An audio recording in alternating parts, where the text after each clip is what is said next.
Welcome to this edition of Why Sherloc, the power of the ParAible Market Research Platform. My name is R.C. Williams, along with Juliana Ormond. I am co-founder of Sherloc, a market research and technology company. So what we want to do in the Why Sherloc series is let you into our head a bit. So you often wonder about how we do our market research or how we come up with the results or forecasts that we make. That is done through our ParAible Market Research Platform technology. So when we first started Sherloc, we were both very strong with competitive intelligence. That's taking a whole bunch of data, connecting the dots, and then making that data instantly actionable and useful for you, generally speaking. And we said to ourselves, well, what if we could create a brain that could go out and get all that data for us and do all the stuff that we normally do as humans way quicker and with way more stuff than we could? And that's when the idea of the ParAible platform was born. So what we did next is we went to about 150 friends who either own businesses or who are executives at businesses. And we said, look, here's what we're thinking about building. If we did that, what would you want to understand? So they gave us a couple of key things. Number one, they would want to know what was driving the narrative or engagement around what they asked about, right? The topic. So they'd want to know if it was websites, media outlets, research papers, whatever that is, I want to know what it is. And then any detail you can give me about individual pieces of content that are doing the same thing, I want to know it all. We said, great. And we can score those for you. They also wanted to understand where the conversation sat with people, how they felt about it, and where it sat, generally speaking. So we checked that box too. And then they said, anything that allows me to get inside of the emotions. If it's negative, what is the negative? Is it anger? Is it envy? Is it something else? As much as you can tell me, I want to know. And then the last part was, if you find any words or phrases that have an intersection where there's emotion, for example, world peace in the United States. If that was negative, I'd want to know that so I didn't step on a landmine, so to speak, if I was giving a keynote address, and I could work it in such a way that it was beneficial. So we took all of that feedback, and then the ParAible platform was born. So in today's edition of Why Sherloc, I want to take a look at gold and silver. This is a topic that has been on people's mind a lot lately. We've been doing a lot of media talking about the Randall Crater case with MyBitcoin and cryptocurrency. We've also talked about the FTX fallout from the cryptocurrency exchange, and nations around the world, their central banks, moving towards a central bank digital currency. So basically a centralized digital currency that stands to kill some other things. So people say, well, what about precious metals? What about gold and silver? What about this? So I want to go ahead and cover that in a ParAible research report today. So let's go ahead and pull up the Sherloc big board here. There is your look at the ParAible Market Research Program. So what we'll do here is we'll walk through and I'll give you the insights as we go along, because there were some pretty interesting finds here that I think you want to see. So let's start with the key drivers. As you'll remember, we discussed a moment ago, this is the area that shows you what outlets are driving the conversation or driving engagement around the conversation. So as we hover over here, the logic's pretty simple. The bigger the bubble, the more the impact, right? So you see a gigantic bubble here, right? Then you see some smaller ones around. This giant bubble, if I hover over it, would actually show me zero hedge. There it is, the big board. There we go. So you can see that's zero hedge, right? And then you've got some others around here, Stock Junction, decentralized finance. So if I click on this big bubble, you'll see it takes me directly to Zero Hedge. So Zero Hedge is a financial website that has quite a bit of influence. In this example, it has an outsized amount of influence. So when we look at data like this, one of the things that we caution is that if you see an impact that large, pay particular attention to the details on which pieces of content are driving the conversation, because a lot of the times people who are promoters or who have a particular agenda will try to get in the mix and actually skew the data. So imagine you were doing this on your own. You would have to go through a ton of data and then try to decipher what was important and what wasn't, and what held the most weight, and what was driving people. It would drive you nuts and take you forever. So we've actually solved that problem with the ParAible Market Research Platform. So as we continue down here, you can see in the content capture section that we look at the individual pieces. And here's where it starts to get interesting, right? So one of your top results here is how are gold and silver coins made? That makes sense, right? So as people are getting more into this because of the way that economies of the world are functioning, they want answers. So how's it made? Is it real? All of the things that you normally hear. So you see that's here. You see information, Delta Harbor assets. And then as you go down, you can see that others, here come some of the news stories, right? Gold and silver are entering another bull cycle. If I click on that, that is from investmentresearchdynamics.com. So they specialize, obviously, in research on precious metals. And then if I continue down here, right, I can see gold and silver sells higher. If I go to page 2, I can see more news about what's going on. And then I start seeing a lot about gold and silver prices. And then in here, I see some promotion. You'll notice that the power and the weight here, because we score everything based on its ability to impact engagement, the reputation of the outlet or the writer or whoever's created that research. And then if there's engagement around it, so let's say there's a discussion going on around it, we'll take a look at the syntax or the style of that discussion to determine at what level it's at. Is it real? Is it just promotion? Are people excited? Are they scared? We do all of that and we provide a score on these individual pieces of content. So you can see how it starts and then how it ends. But this is another one where you just take a look and make sure, what am I looking at here? Is somebody pushing an agenda, or is there something solid and real here trend-wise that makes sense?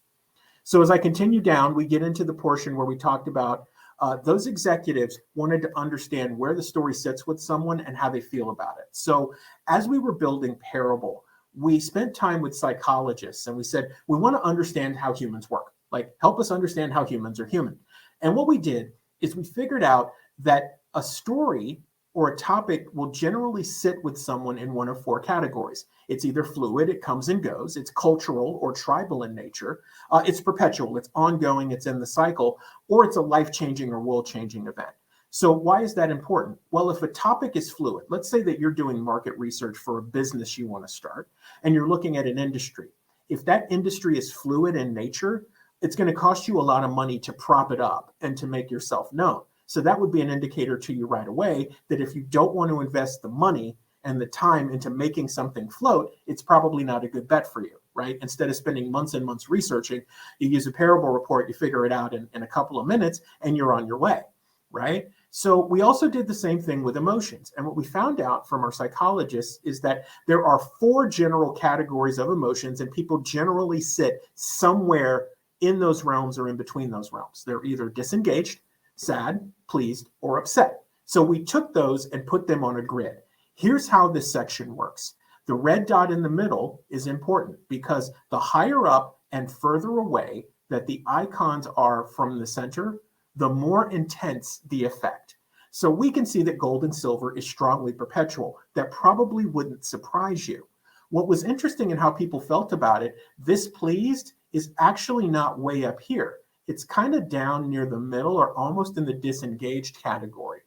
When we looked inside of these numbers, we saw a trend going towards a more intense effect. And if you think about what's going on around the world right now, this starts to make a lot of sense because people are like, well, wait a minute, my funny money here in the United States, our currency or dollars aren't really backed by anything, right? That makes me nervous. Where is a good store of value that doesn't get eaten up by inflation? So my dollar today isn't worth 50 cents tomorrow.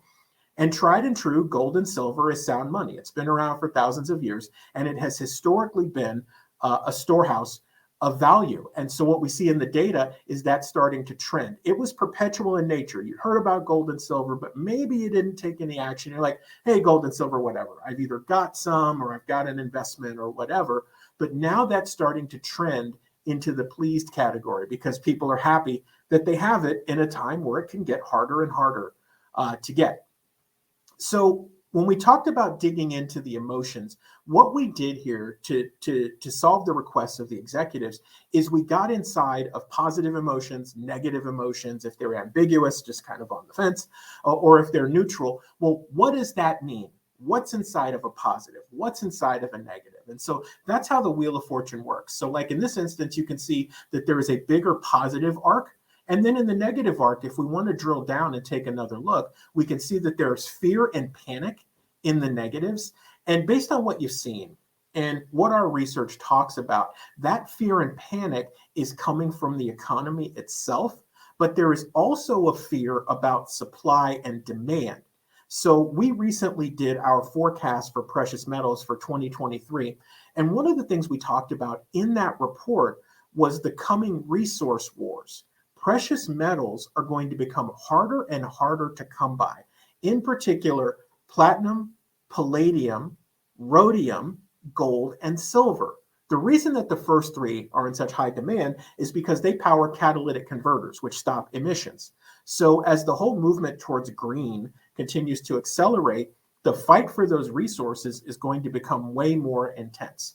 So right now we see a general fear or panic from people, one, about where the economy sits today, and two, about their ability to actually get precious metals like gold and silver.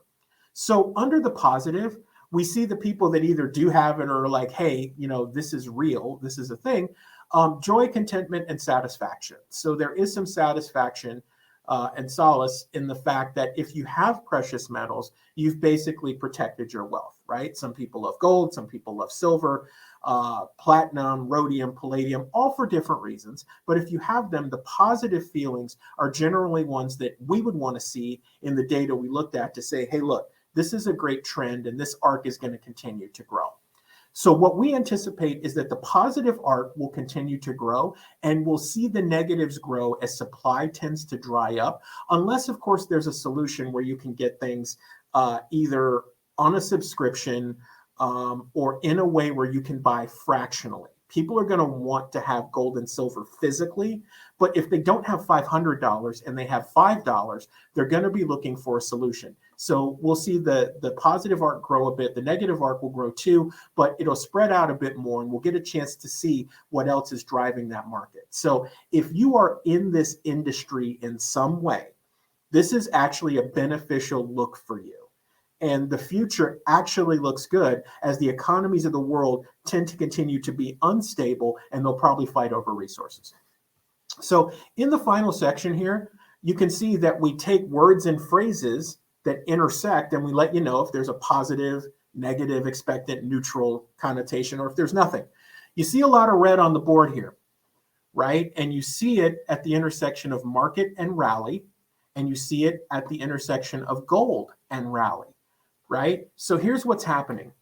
The markets have been up and down on gold and silver, and that creates a panic for people because they can't quite figure out why, if there's an increasing demand for gold and silver, the price of or the value of their investment hasn't increased in such a way that they would want to see. Part of that is being driven by market manipulators and promoters who are trying to get you to sell.